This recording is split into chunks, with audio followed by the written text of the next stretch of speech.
Amigas, amigos, muchas gracias por estar en una emisión más de Debate Público. Hoy tenemos invitados en el estudio que van a participar al final con preguntas sobre esto que es parte ya del debate nacional. No pasaron ni 2 días después de que se conoció el resultado final de la elección presidencial y de las elecciones federales para legisladores y que se confirmara la mayoría calificada de la coalición Juntos o Sigamos Haciendo Historia, Morena, PT y Verde, cuando irrumpió el debate sobre la reforma al Poder Judicial.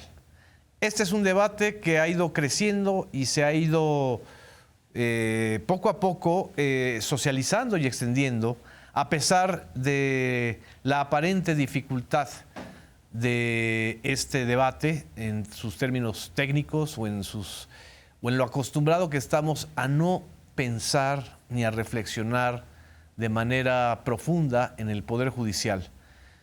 Somos muy pocos los que conocemos quiénes son los jueces de nuestro distrito o los jueces a los que podemos acudir en materia penal o en materia familiar. Si acaso conocemos algunos de los ministros y ministras de la Suprema Corte de Justicia. Pero este fenómeno de socialización de la necesidad de una reforma al Poder Judicial ya está en el debate público. Tan está en el debate público que el día de ayer la candidata, bueno, ya no candidata presidencial, la presidenta ganadora, Claudia Sheinbaum, dio a conocer los resultados de 3 encuestas que se hicieron el fin de semana, en donde se refleja claramente una mayoría, 80% de encuestados, que están a favor de una reforma integral al Poder Judicial. Y contra lo que la enorme mayoría de los comentaristas y opinadores y especialistas supuestamente han dicho, alrededor del 70 al 75% de los encuestados están a favor también de la elección directa de alrededor de 1,688 cargos que tienen que ver con jueces, con magistrados, con ministros de la Suprema Corte de Justicia. Aquí vamos a ver si tenemos algunas gráficas. Tenemos gráficas que explican los porcentajes que recibieron las posiciones y las preguntas. Si tuviera la oportunidad de votar para que se llevara a cabo una reforma al Poder Judicial, ¿usted votaría a favor o en contra de la reforma al Poder Judicial? Clarísimamente hay un 80% y más que está a favor. Vamos a la otra, que tiene que ver con la creación de un órgano independiente al Poder Judicial de la Federación, que sería lo que sustituya al Consejo de la Judicatura. Y aquí todavía se eleva mucho más el porcentaje, 87, 85, 89% a favor de que exista este órgano independiente al Poder Judicial de la Federación. La siguiente pregunta es, si creen ustedes que deben ser elegidos los magistrados y jueces del Poder Judicial, 68% en la encuesta de Las Heras dice que sí, 73 y 75% en las de ENCOL y en la comisión de encuestas del partido de Morena. Y es muy bajo el porcentaje de quienes no saben o no contestaron, porque a final de cuentas este debate se ha ido expandiendo. Tan se ha ido expandiendo que en la UNAM se ha generado ya una polémica no solo hacia adentro de la UNAM, sino hacia afuera, porque el Instituto de Investigaciones Jurídicas el pasado 13 de junio dio a conocer el estudio de 41 especialistas, ahora sí que el baile de los 41, pero el baile de los 41 disque especialistas, sobre las 20 reformas que propuso en febrero de este año el presidente de la República. Después de que el presidente de la República mencionó en su conferencia mañanera que para qué se meten, vamos a ver este audio, porque tiene que ver mucho con la reflexión que el propio presidente hizo de este intento del Instituto de Investigaciones Jurídicas de la UNAM por aparentar ser los expertos. Veamos lo que dijo. Pero les diría, ¿qué se tienen que meter? Sí, claro, ahí es donde debe darse el debate, pero inviten, ¿sí? Escuchen a todos. Ya la UNAM ya no es lo de antes. Agarraron el modelo durante el dominio neoliberal del modelo del ITAM. No tengo nada en contra del ITAM, pero es una educación, ¿sí?, para la defensa fundamentalmente de intereses personales y empresariales, por legítimos que sean. ¿Y dónde está el interés público? ¿Quién defiende el interés público? ¿Dónde está el derecho constitucional? ¿Dónde está el derecho agrario? ¿Dónde está el derecho laboral? No existe, lo acabaron. Y en el Instituto de Estudios de Investigaciones Jurídicas llegaron a ser directores, maestros del ITAM, cuando era una gran escuela de derecho, una gran escuela de derecho, pero así está economía también. Se apagó los directivos en la UNAM, todos muy conservadores. Se derechizó la UNAM. Bueno, después de esta participación del presidente en la conferencia matutina, la rectoría de la UNAM, como institución, se deslindó del estudio que presentó el Instituto de Investigaciones Jurídicas. La UNAM informa, que es la cuenta oficial de la UNAM, dice que este estudio que está circulando no representa ni el sentir ni el posicionamiento de la UNAM. Nada más para tener, antes de entrar al debate, una idea de quiénes estaban participando en este estudio. Tenemos, por ejemplo, el caso, aquí yo lo tengo anotado, de dos investigadores que participaron en este estudio, coordinado por Sergio López Ayón, Jesús Orozco, Pedro Salazar y Diego Valadez. Lucía Ojeda, por ejemplo, Cárdenas, es socia del despacho de Jaime Serrapuche. Para quienes no se acuerdan, Jaime Serrapuche fue el secretario de Comercio del gobierno de Carlos Salinas, famoso por los errores de diciembre. Le llamaron el secretario CETES porque duró 28 días en el cargo como secretario de Hacienda de Ernesto Zedillo, y se dedica pues obviamente a asesorar a empresas que tienen que litigar, empresas extranjeras o inversionistas extranjeros que tienen que litigar con el Poder Judicial. Y bueno, pues es realmente una consultora, no es un especialista. Otro consultor, Alexis Uvalle, ahorita vamos a ver la imagen, que es un consultor de la Universidad de la Anáhuac, y en su misma biografía dice, ha representado a varios clientes en juicios de amparos directos e indirectos en el Poder Judicial de la Federación.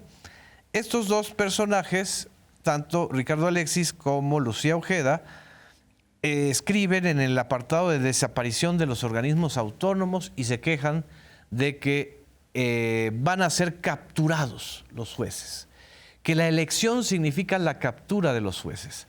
La idea que traen es que si un juez o un magistrado o un ministro o ministra son expuestos ante el voto popular, son capturados por los intereses.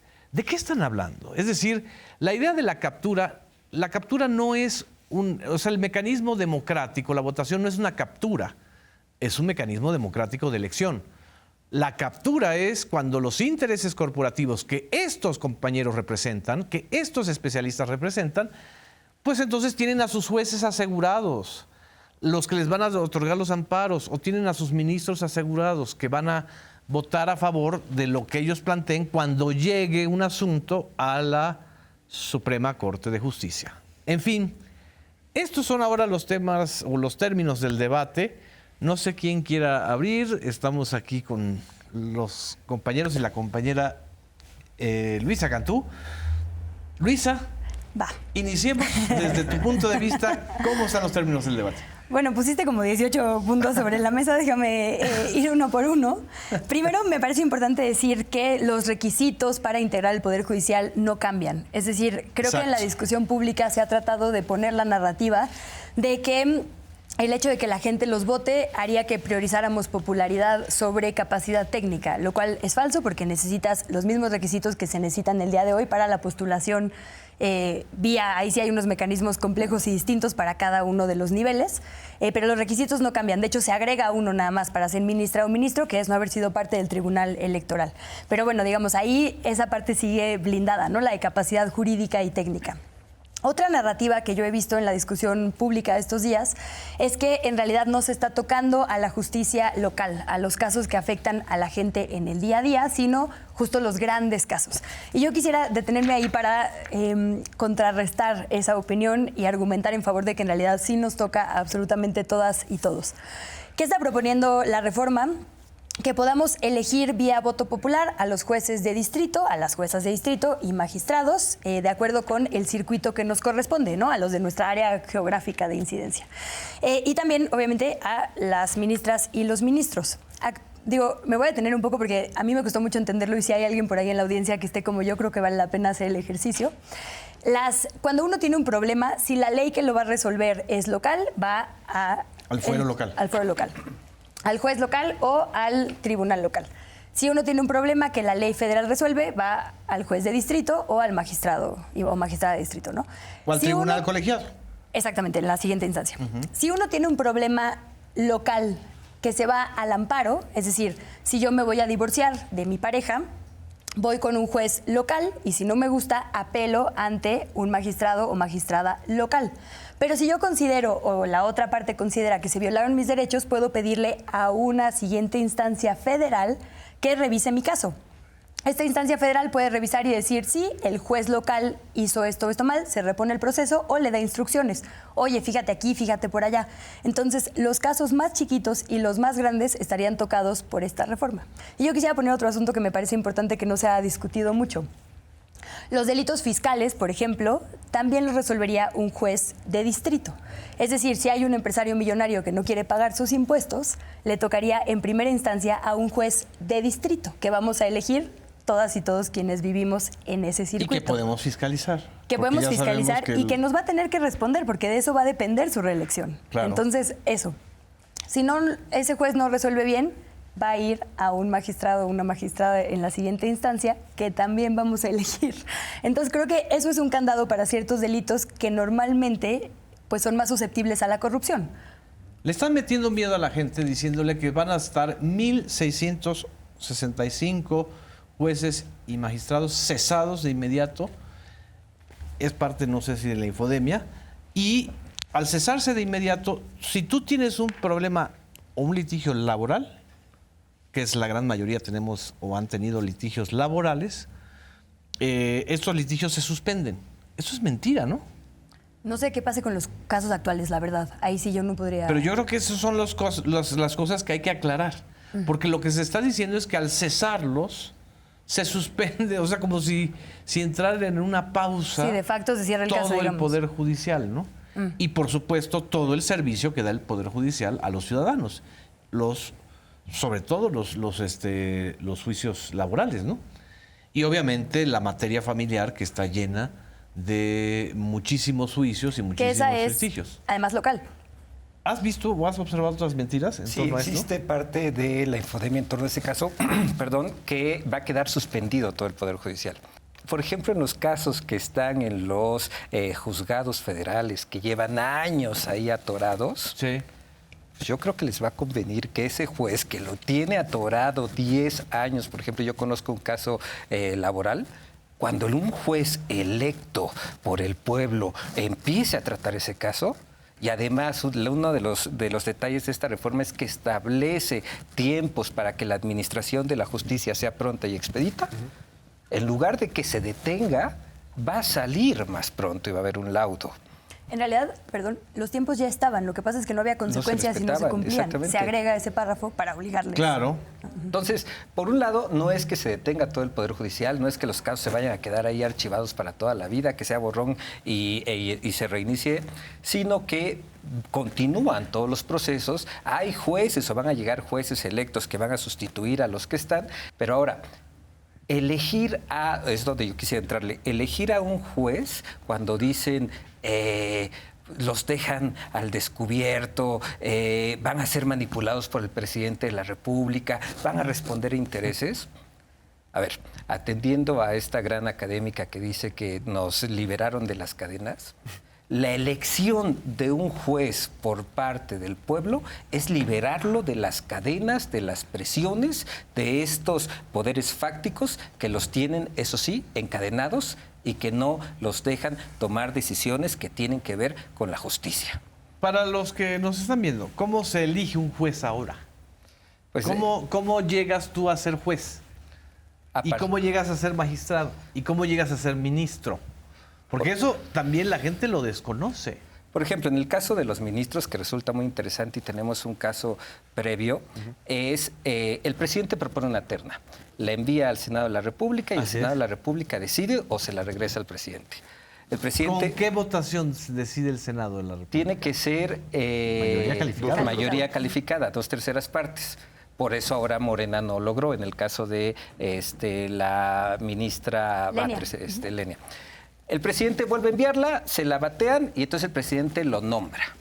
Pero ante ahí también hay una falacia que es el presidente nombró de manera directa. No. El Senado tuvo una responsabilidad, que fue no elegir a una de las juezas que iban en una de las ministras que iban en esa terna.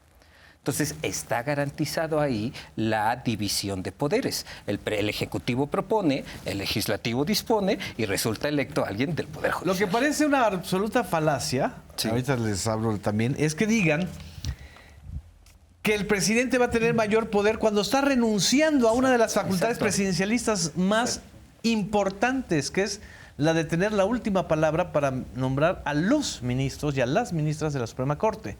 Sí. Lo que no están diciendo es que con la elección de ministros a nivel federal, de magistrados del Tribunal Electoral a nivel federal, es decir, todo el país va a votar por eso, y de los 5 integrantes del nuevo organismo de control, el presidente se mocha el dedo. No va a poder decidir quién va a ser el ministro o la ministra porque esa facultad se pierde. Entonces, ¿de dónde vienen a decir que va a ser capturado por el presidente, Emerson? Bueno, creo que el comunicado que ahorita veíamos de la UNAM, ¿no? O sea, creo que digamos que la UNAM toma distancia de este estudio publicado por el Instituto de Investigaciones Jurídicas.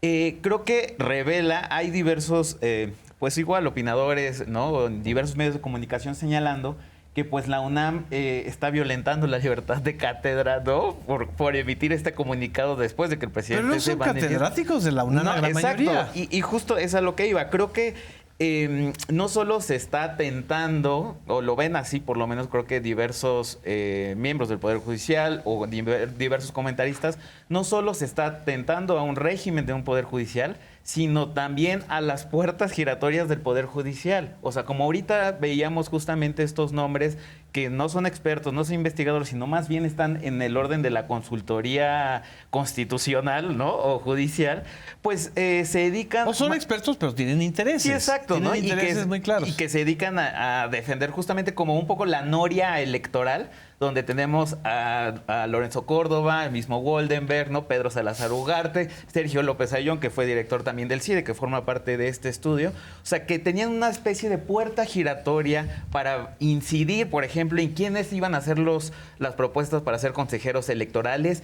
qué tipo de reforma electoral se iba a tener. Pues ahora también lo que se ve atentado es que no puedan incidir en la próxima reforma al Poder Judicial. Se acaban las aduanas. Exacto, se acaban las aduanas y creo que también la UNAM no solo dice, pues no representa a la universidad en su totalidad, la universidad dará foros de discusión. Creo que también eso es hasta sano para la misma universidad decir, ellos no son la voz de la universidad, ellos no se pueden enarbolar como son los únicos que califican desde la universidad qué está bien y qué está mal. Que sea un centro de investigaciones como un think tank en las universidades de Estados Unidos, bueno, tendrán su postura, pero eso no constituye la opinión de la Universidad Nacional, ¿no? O sea, creo que por un lado lo veo sano, ¿no? O sea, que también la misma universidad tome distancia de este grupo.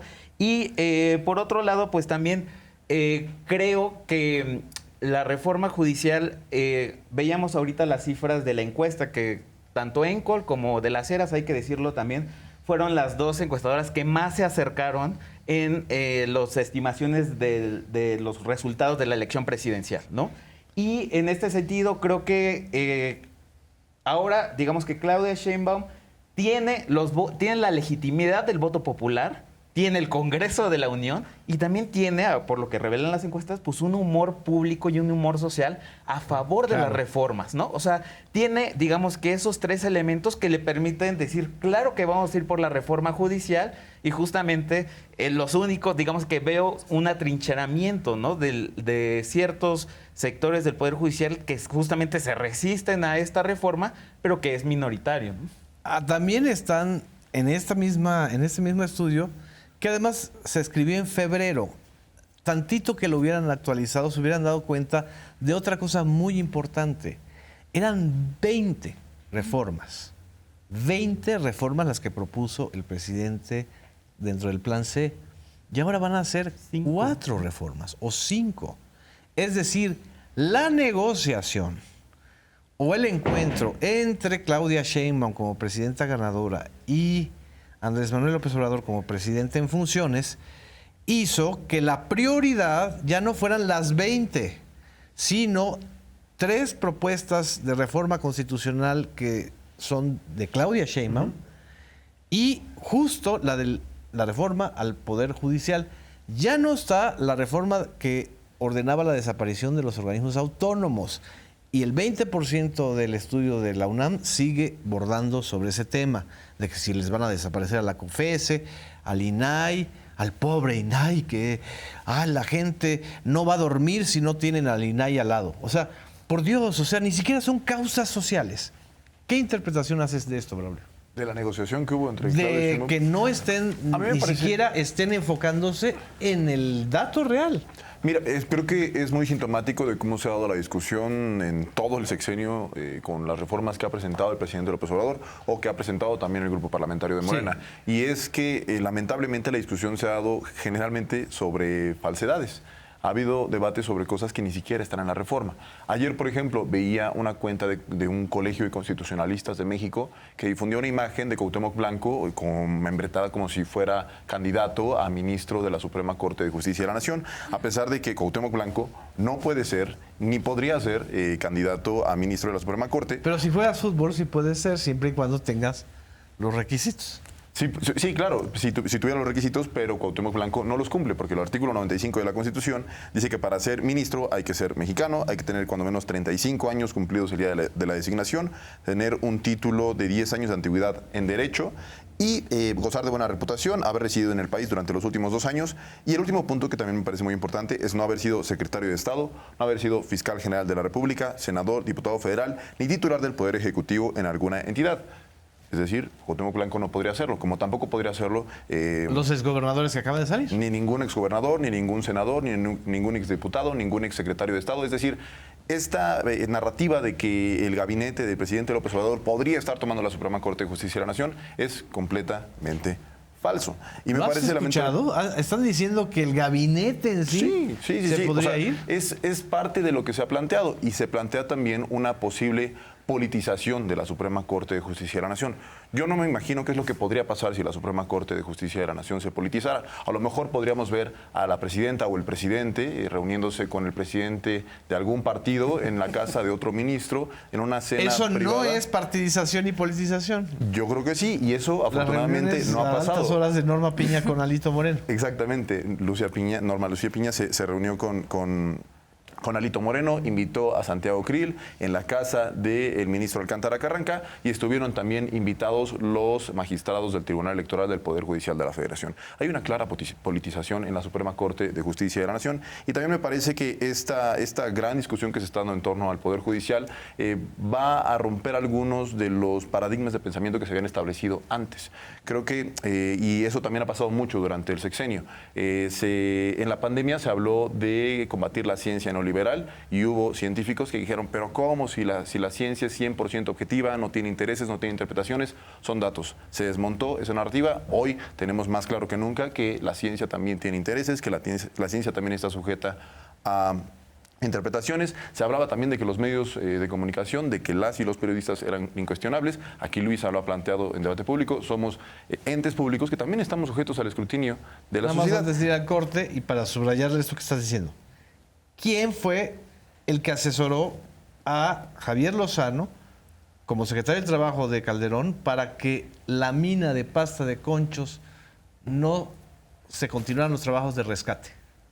Cierto. El Foro Consultivo de CONACYT se prestó, hizo un documento de 22 páginas, estos científicos apartidistas, para determinar que no tenía sentido ir por el rescate de los restos de los mineros. Ni hablemos de comida chatarra y etiquetado, claro, ¿eh? Que ahí nos bueno, echamos hablando 10 del tema- programas. Y ahí, exactamente. Y hablando de pasta de conchos y retomando un poquito la idea que planteaba ahorita Emerson de estas puertas giratorias, Fernando Gómez Montt fue subsecretario fue secretario. ¿Fue secretario en el de sexenio Gobernación? de Felipe Calderón, es abogado de Germán Larrea, el dueño de Grupo México, trabaja es parte del Consejo Nacional de Litigio Estratégico, que también ha presentado amparos para detener muchas obras. Es decir, son puertas giratorias, es un grupo muy chiquito que tiene demasiado poder porque sabe cómo funciona el Poder Judicial y lo utiliza a favor de sus intereses. Así es, vamos a un corte y regresamos ahorita que Braulio nos cuente la historia de esta jueza de la Ciudad de México, que es un claro ejemplo de lo que sucede cuando una jueza está capturada por intereses. Regresamos.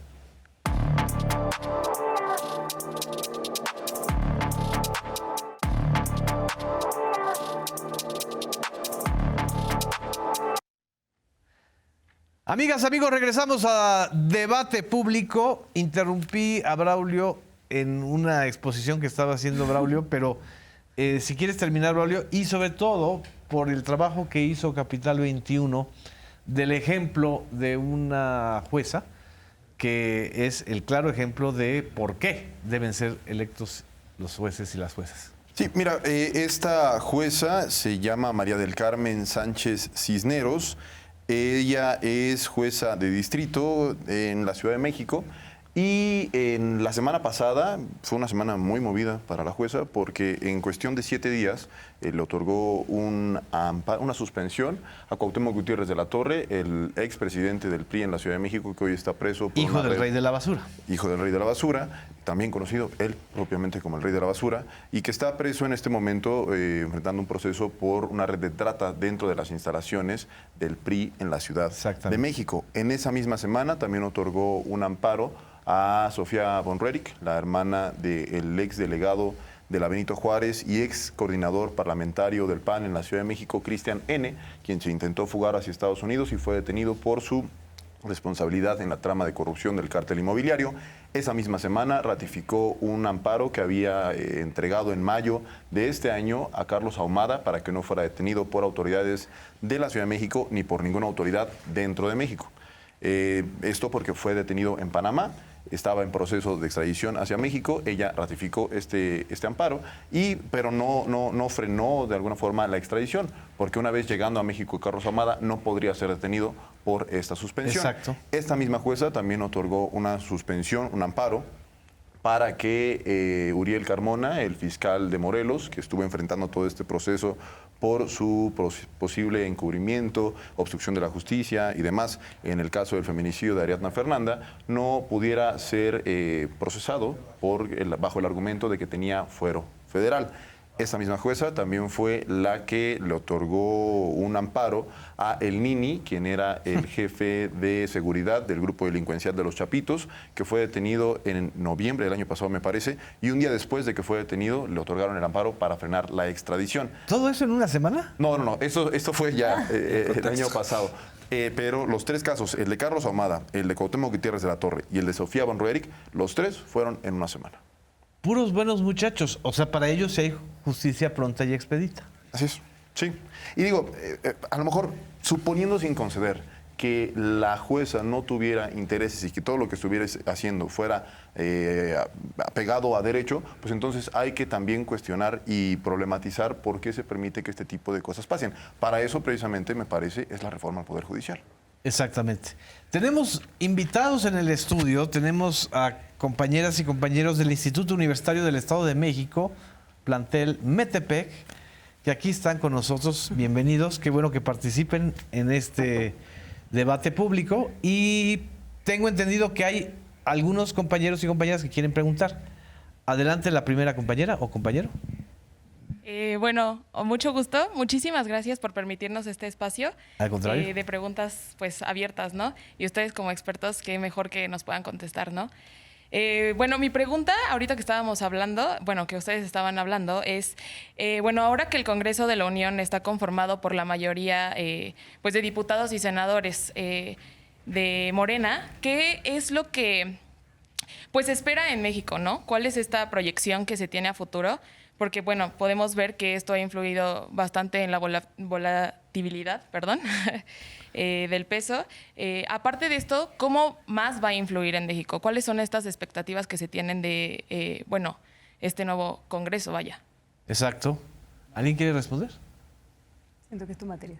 Bueno, Emerson. Sí, creo que hay que decir que esta nueva mayoría calificada o supermayorías, como se le llama también en los medios de comunicación, es algo, hay que decirlo, inédito en la vida democrática del país, ¿no? Por lo menos desde la alternancia política en el año 2000 es algo inédito. O sea, esto no había sucedido en el 97. Cedillo fue la primera vez que pierde, digamos que la Cámara de Diputados. Después Fox en el 2000, tanto el Senado como la Cámara de Diputados. Y de ahí en adelante los presidentes Felipe Calderón y Enrique Peña Nieto no tuvieron una mayoría que les permitiera, digamos, que sacar adelante sus reformas. Para resolver eso, digamos que Peña Nieto configuró el Pacto por México, ¿no? O sea, y obviamente fue la construcción de un gobierno de coalición de facto con una agenda legislativa compartida, pero que se logró, hay que decirlo, a punta de moches, ¿no? Es a partir de diversas prebendas a los partidos políticos es que aprobaron las reformas de Enrique Peña Nieto. Ahorita es algo inédito porque esta mayoría ni siquiera la tuvo el presidente López Obrador en 2018 y creo que apunta, por lo menos de inicio a que en este caso Claudia Sheinbaum pueda, dirían, digamos que en política dicen, pues las mayorías son para ejercerse, ¿no? O sea, no son para, justamente ya que tienes el mandato popular, pues dar un paso atrás, ¿no? Y creo que eso lo tiene claro, la doctora Claudia Sheinbaum, y creo que va a avanzar en diversas reformas, estas 5 que ya señalábamos, la no reelección, la reforma judicial, una reforma LISTE, o sea, creo que de inicio y todo, o sea, ya estamos en esta discusión y todavía no entra al gobierno, ¿no? O sea, ya está, digamos que, no gobernando, pero digamos que tomando decisiones importantes antes de que llegue ya, digamos, que tome el mandato, ¿no? Entonces yo creo que va a ser unos primeros 3 años de una intensa actividad legislativa, pero que también, a diferencia de lo que sucedió con Peña Nieto, que hubo intensidad en la vida legislativa 3 años, donde aprobaron 11 reformas, creo que se va a prolongar todo el sexenio, o es por lo menos lo que yo veo. O sea, de que diversas materias van a ser aprobadas y también hay que poner atención, creo que cómo será la negociación con el Partido Verde, con el Partido del Trabajo, ¿no? Y el rol creo que también, si bien tiene menos legisladores Movimiento Ciudadano, creo que también va a tener un papel importante. En el Senado pues les falta solamente, según las proyecciones, un voto, ¿no? Entonces yo creo que pues el legislativo sí va a tener un papel importante porque pues difícilmente creo que se podrá repetir esto, pero bueno, ya eso decíamos en el 18 y ya vimos lo que pasó, ¿no? Eso es lo que también en la parte de la pregunta de la compañera es si eso está provocando la volatilidad económica, ¿no? Y la devaluación del peso, ¿no? Sí, claro. percepción que nos quieren hacer sentir la mayoría de los medios de comunicación y los supuestos expertos en economía de esos medios es que el mercado, como si fuera una entidad abstracta, está nervioso porque esta mayoría calificada puede cometer cosas bárbaras como la reforma al Poder Judicial. Para empezar, el mercado como entidad abstracta no existe. Existen inversionistas en concreto. Y efectivamente hay un ataque especulativo al peso de parte de los grandes capitales, que son muy poquitos y son evidentemente pues, los que no están contentos con el resultado electoral. Pero no significa que la economía mexicana se haya visto endeble por la mayoría calificada. Creo que esta correlación es una correlación que están haciendo los propios medios de comunicación, que a final de cuentas también salieron derrotados, porque en su gran mayoría optaron de manera abierta por la posibilidad del triunfo de Xóchitl Gálvez, ¿no? Y eso sí, no se esperaron, es más, creo que nadie esperábamos un voto ciudadano tan contundente a favor de una mayoría en la presidencia de la República y una mayoría calificada en el Congreso, ¿sí? Por primera vez están diciendo los votantes, necesitamos dos poderes que se pongan de acuerdo, el Ejecutivo y el Legislativo, ¿no? Yo ahí haría, perdón. No, adelante. No, solo hacer énfasis en esto que dices, porque no es que la evaluación que estén haciendo quienes integran estos mercados es sobre la reforma per se. O sea, no están diciendo, la reforma judicial va a ser buena o mala para el pueblo mexicano. Están diciendo, a mí, con Exacto. mi interés particular, me puede tocar o no. Y entonces también creo que eso vale la pena ponerlo. No están evaluando la situación mexicana ni del país, sino la particular que les interesa, ¿no? Y por eso esta variación. Exactamente. Sí, adelante. Pero quisiera justamente subrayar dos partes. Una de término ético. Sí es a partir de sus intereses particulares contra los intereses generales. Eso ya implica un cuestionamiento ético. Luego, cómo los medios de comunicación o ciertos comentaristas se han puesto del lado de los intereses particulares de los especuladores para cuestionar algo que resulta de interés general y del bien común para la República. Y segundo, en términos prácticos... ¿Por qué lo hacen los comunicadores? Pues, ¿Porque están convencidos? No, ¿O yo porque creo se los ordenan? ¿O porque las empresas son medios? Yo creo que las empresas son medios y también estos analistas, pues como hablábamos hace rato de las puertas giratorias, pues funcionan o están dentro de los consejos, valga la redundancia, de consejeros de estas empresas. Entonces son juez y parte. Pero por otro lado habría que ver si cómo se ha estado moviendo el peso, cómo el primer día la bolsa bajó 6 puntos, nos ha afectado en la vida cotidiana. Y entonces ahí vemos que en efecto sí hay una economía fuerte, la de México. No ha subido la inflación en estos últimos días. La gasolina sigue estando igual que como ha estado en promedio. Yo vi en un noticiero que vamos a pagar más por el mango, que porque hay sequía. Bueno, es que hay de mangos Campeche. a mangos. Bueno, Y pero que- es que la sequía sí es un tema aparte que sí deberíamos Exacto. analizar. O sea, la Pero que sequía no tiene afecta nada que ver más con a la inflación El que cilantro. el tema de la bolsa, ¿no? Así es, pero de nuevo, éticamente resulta desde perspectiva reprobable como estos comentaristas se han aliado o se ponen del lado de los especuladores que especulando le hacen daño al país. Y siguiendo un poquito con ese tema del papel que han jugado los medios de comunicación, algunos analistas, comentaristas y demás en medios hegemónicos han hablado de que los mercados han funcionado como una especie de contrapeso a la mayoría que hoy tiene Morena, PT y Partido Verde en el Congreso. Yo creo que es importante también puntualizar que los mercados no pueden ser considerados como un contrapeso democrático porque no tienen esa naturaleza de ser un ente o... No son instituciones. No son instituciones.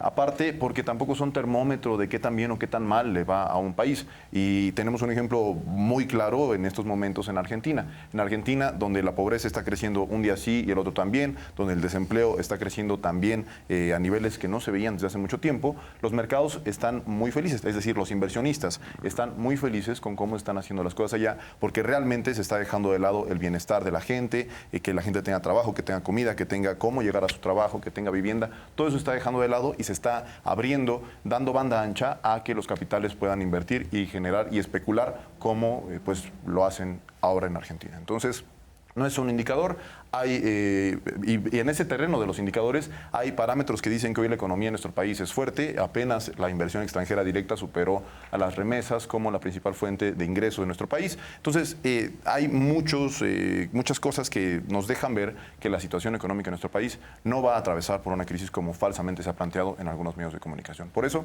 creo que pueden estar tranquilos. Muy bien. ¿Otra pregunta?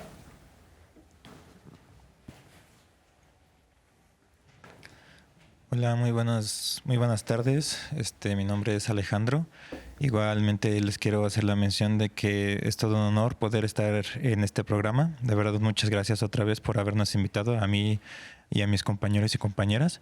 Y bueno, como tal, esta pregunta se la quiero hacer directamente a la señorita del vestido de puntos blancos, la señorita Luisa, ya que bueno, al estarla escuchando me gustó su percepción de lo que es, bueno, la cotidianidad y contemporaneidad de, pues vaya, nuestro bello país llamado México. Y es la siguiente. Bueno, más bien, primero les arrojo el contexto. O sea, ahorita en el Poder Judicial, en la reforma que se le quiere hacer al Poder Judicial, se plantea que tal cual se ponga una elección a voto popular para pues los representantes de este mismo poder. Entonces, mi pregunta va ligada con un tema que al día de hoy se ve muy, muy visibilizado en lo que es tanto la sociedad mexicana, los procesos electorales y la política. Y es un tema ambiental que se refiere a la basura electoral, ya que como sabemos, pues va a haber otra vez una elección, entonces vamos a tener una previsión, bueno, se preverá en este caso que haya tanto lonas, pendones, cajas, botes con el logo, en este caso el nombre del magistrado o juez al que se le va a elegir.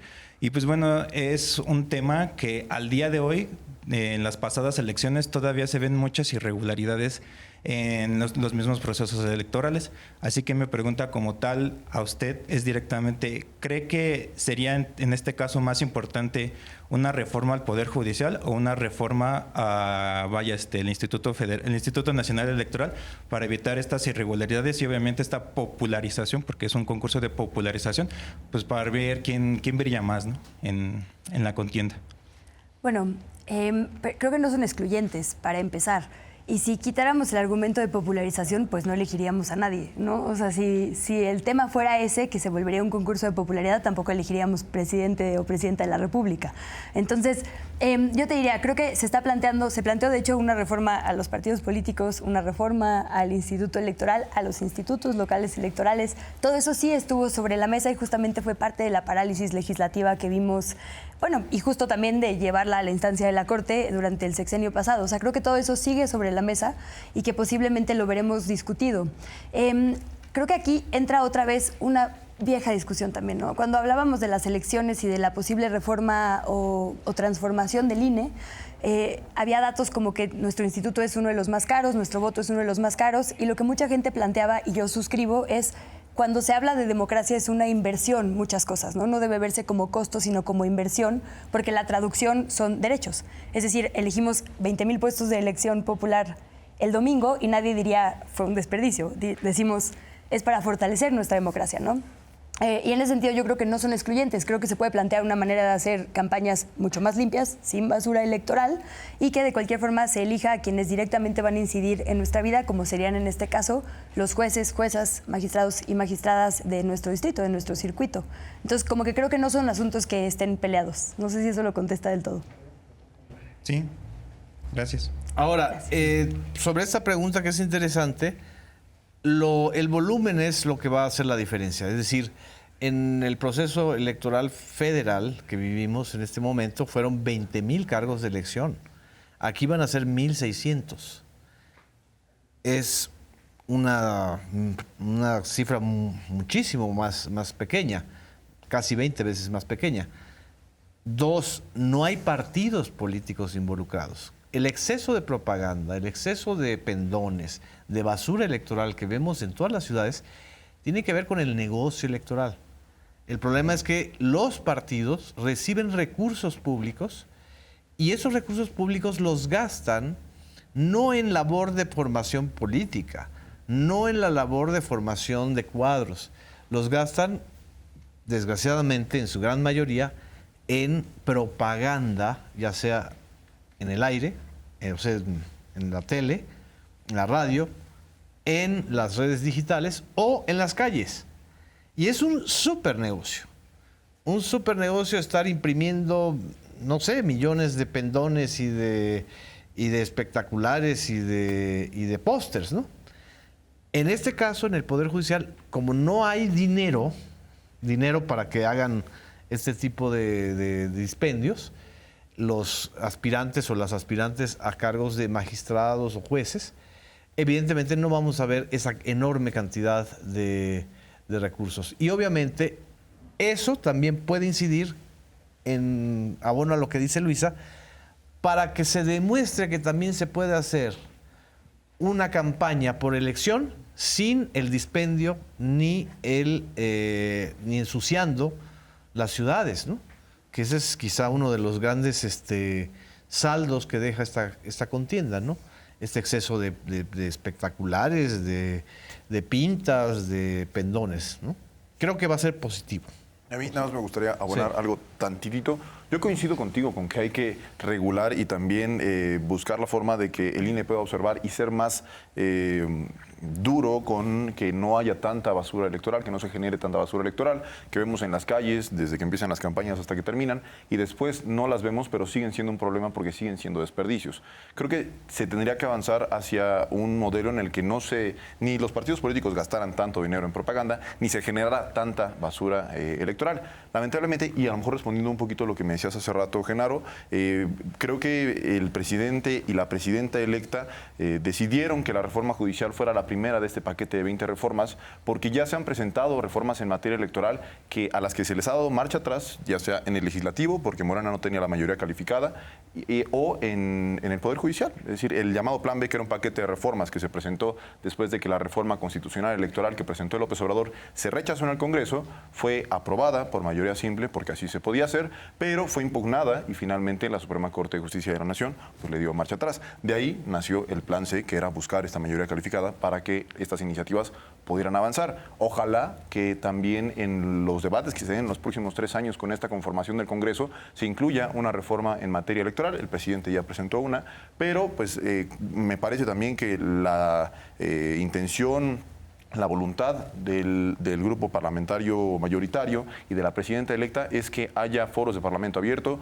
que haya una gran discusión sobre estas reformas. A mí eso me parece maravilloso, que lo público sea cada vez más público y ojalá que también en esos términos esté planteado esto que ahorita tú nos comentabas. Y ahí nomás agrego rapidísimo también, o sea, como que nos ayuda a estar más informados de a quienes informadas estamos eligiendo en lo general, porque, por ejemplo, la reforma plantea que el Poder Judicial, el Poder Legislativo y el Ejecutivo hagan un saque, es decir, presenten candidaturas y a partir de ahí el INE organice la elección que haremos todas y todos, ¿no? Por ejemplo, yo no voté por uno de las propuestas de diputados de mi distrito porque es taurino y yo no coincido con los toros, pero ya sé que esa es su postura, entonces no voté por él desde ahorita, voté por la candidata que era la otra opción, ¿no? Creo que si de origen también sabemos, digamos, qué van a proponer y cuál es su ideología, podemos ir justo involucrándonos mucho más en quiénes son las figuras que nos están representando y eso también me parece importante. Muy bien. ¿Otra pregunta? Tenemos 5 minutos. Para Hola, mucho desahogar gusto. esta pregunta también. Mi nombre es Jessica Contreras y mi pregunta es la siguiente. ¿Cuál es su postura y cuáles son sus expectativas al tener a la primera mujer presidenta en México? ¿Y cómo creen que sea su impacto para nuestro país? Responde tú. Ahorita te damos nuestra opinión. Para ti, ¿qué representa? Pues para mí creo que es un poder enorme para las mujeres, que es un cambio totalmente radical, ¿no? La primera mujer presidenta en México viniendo desde un país como pues tan machista, ¿no? Pero no podría decirles yo mis expectativas, por eso se las pregunto, porque yo tengo tal vez un punto de vista distinto, pero yo solo espero que sea muy buena presidenta y que haga cambios muy favorables, ¿no? Para nuestro país. Muy bien. ¿Alguien quiere responder? Naturalmente, yo creo que Luisa, ¿no? Yo obviamente, pero ya hablé muchísimo. Sí. Bueno, cuando decimos patriarcado no son hombres, ¿no? Es una forma de funcionar a través de la dominación de los cuerpos o de los territorios. Entonces, cuando yo digo, quiero una presidenta feminista, que es la promesa que se nos está haciendo, junto con un gabinete paritario, un montón de mujeres en representación, significa funcionar desde otra lógica, ¿no? No solo es que haya mujeres, es funcionar desde otro lado, no desde la violencia, sino desde los cuidados, que además es un tema que gracias a que esta vez hubo tantas mujeres postuladas por la obligatoriedad de paridad, estamos tocando, ¿no? No se hablaba antes de quién carga verdaderamente la economía, spoiler, así no son ustedes, son los cuidados, son las mujeres mayoritariamente, que llevan en su espalda toda la producción de trabajo no remunerado, ¿no? Entonces creo que la justicia a todos esos temas, no hablados, no puestos sobre la mesa, los tendría que traer forzosamente una mujer. Y sí es la promesa. Junto con esta reforma al Poder Judicial se han planteado otras prioritarias que tienen que ver con apoyo a las mujeres de 60 a 65, con becas universales que a quien alivianan es a quien lleva los cuidados en la casa. Entonces mi expectativa es una justicia social mucho mayor también. Ahí. Mi primer voto fue por una mujer, Ah, sí. Rosario Ibarra, de Piedra.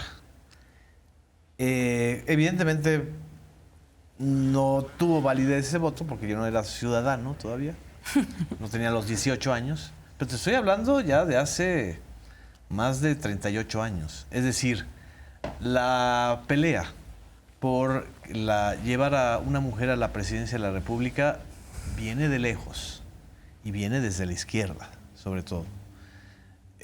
Rosario Ibarra de Piedra es quizá el personaje femenino que irrumpió en el escenario de los 80s y de los 90s con una demanda que ahora, desde mi punto de vista, se ha un poco banalizado, que es la búsqueda de los hijos desaparecidos. Y enfrentó todo. Enfrentó a la maquinaria del Estado, enfrentó al gobierno federal, enfrentó a los cuerpos policíacos y militares y siempre tuvo una actitud muy alegre. No era una mujer amargada, no era una mujer frustrada o con furia, sino que ella abrió esta brecha.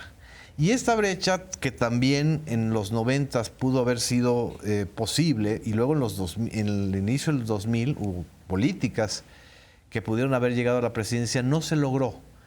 Claudia Sheinbaum llega junto con toda esta historia de estas mujeres que la antecedieron y con todas las que la acompañan, porque no solamente gana la presidencia de la República una mujer, sino que la mitad de las gubernaturas ya son de mujeres, la mitad de las alcaldías en la Ciudad de México son de mujeres.